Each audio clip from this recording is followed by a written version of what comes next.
Videos del Sillón. Hoy vamos a hablar sobre la Real Audiencia de Quito en la época colonial. Esta época abarca desde 1534 hasta 1809. Aquí podemos observar un mapa de la Real Audiencia de Quito, actual Ecuador.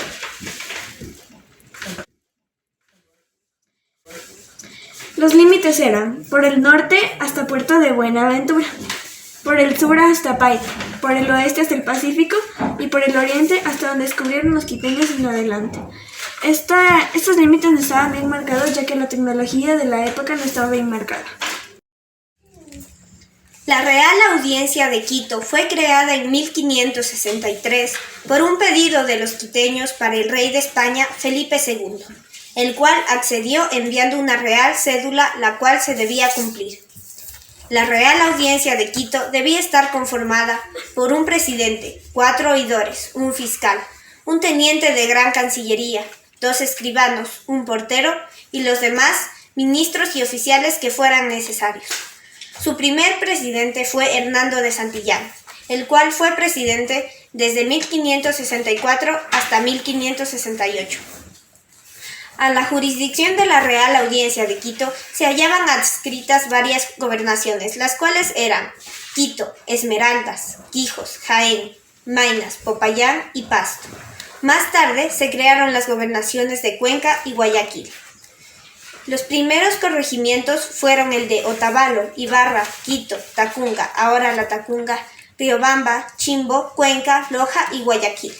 La Real Audiencia de Quito desde siempre había pertenecido al Virreinato de Lima, pero hubo 2 veces en las que pasó a formar parte del Virreinato de Nueva Granada, Santa Fe, Bogotá. Una en 1717 y otra en 1739. Había una gran disputa sobre a quién le pertenecía la Real Audiencia de Quito.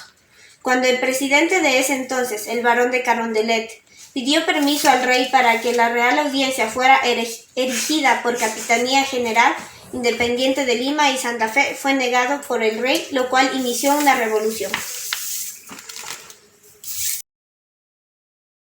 En los primeros años de la colonia, la economía de la Real Audiencia de Quito se basó principalmente en riquezas de los astilleros de Guayaquil, que eran los más importantes del Pacífico. Los españoles habían llegado al nuevo continente con el fin de enriquecerse, pero por tanto querer enriquecerse, se acabaron el oro de las minas.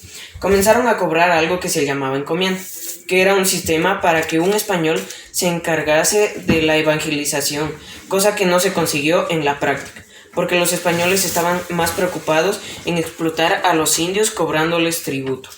Pero de tanto cobrarles se acabaron el oro y plata de los indios. Comenzaron a pagarles con especies. Después de esto, los españoles dijeron que les paguen con trabajos forzados, que en estos tiempos se llamaban mitas, que eran cuando escogían a un grupo de gente y la obligaban a trabajar en minas, agricultura, etc. Cada indio trabajaba 312 días y ganaba 40 pesos de a 8 reales. Esto creó la migración interna, que era cuando la gente que era obligada a trabajar tenía vergüenza de regresar a sus hogares. En estos tiempos existieron las llamadas reducciones, que era cuando los españoles cogían a un grupo de indios y los agrupaban en pueblos y ciudades, cosa que ellos no estaban acostumbrados.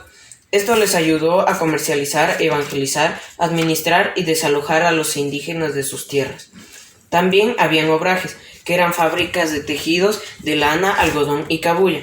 Realizaban alpargatas, sombreros, pólvora, monturas, etc., donde los indígenas trabajaban día y noche, a veces hasta morir. Estas fábricas usaban batanes, que estaban junto a los ríos para preparar la materia prima.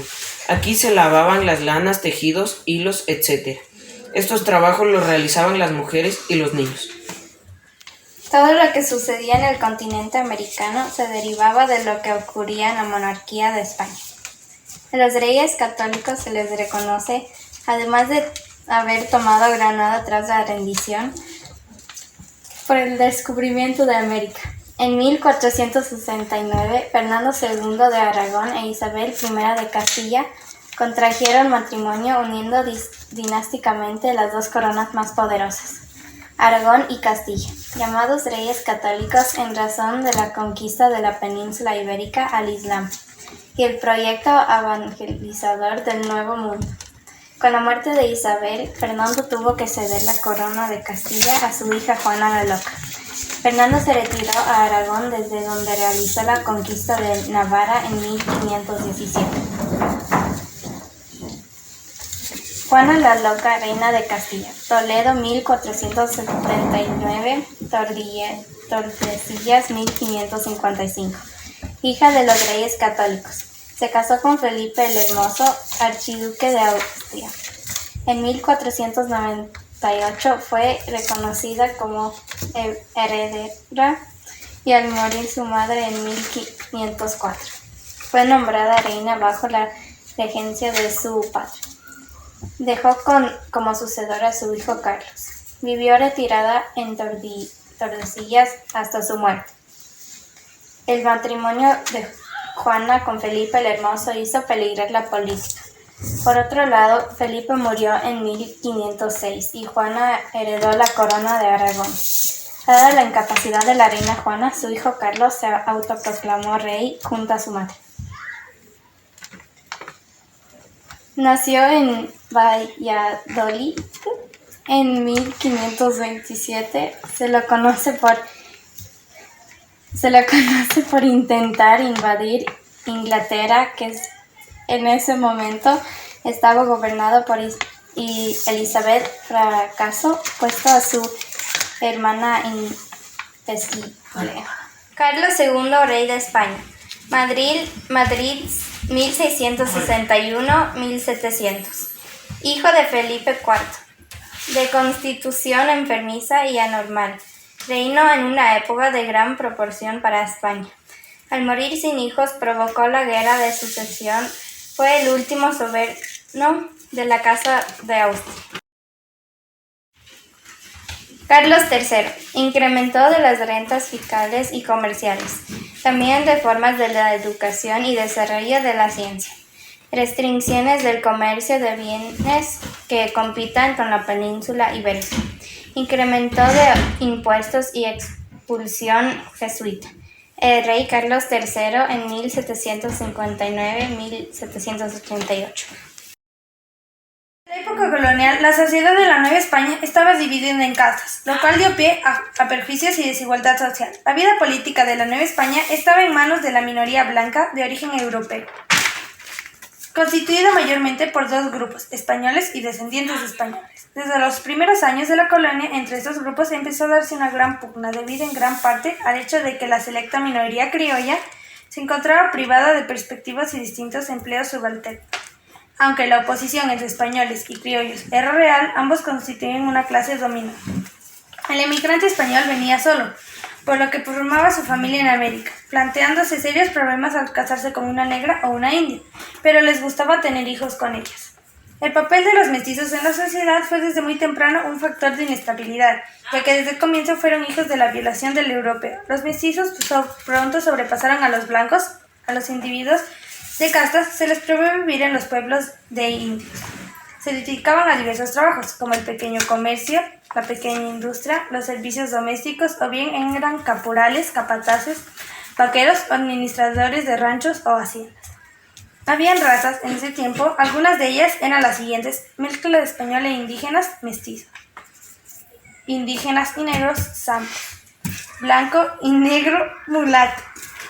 La clasificación de las castas tomaba en cuenta principalmente el color de la piel, denominando acertadamente la pigmentoclasia, es decir, se le relacionó la condición social del individuo con el color de su piel. A los indígenas se los trataba peor que a los negros, ya que si les iba mal a los españoles en el comercio de negros, no ganaban dinero, mientras que los indígenas los trataban mal, ya que con los indígenas no perdían plata y los podían pegar y hacer daños. La presencia de la visión geodésica dejó una huella importante en la cultura. El mapa de Maldonado adquirió notoriedad al haber sido imprimido en París.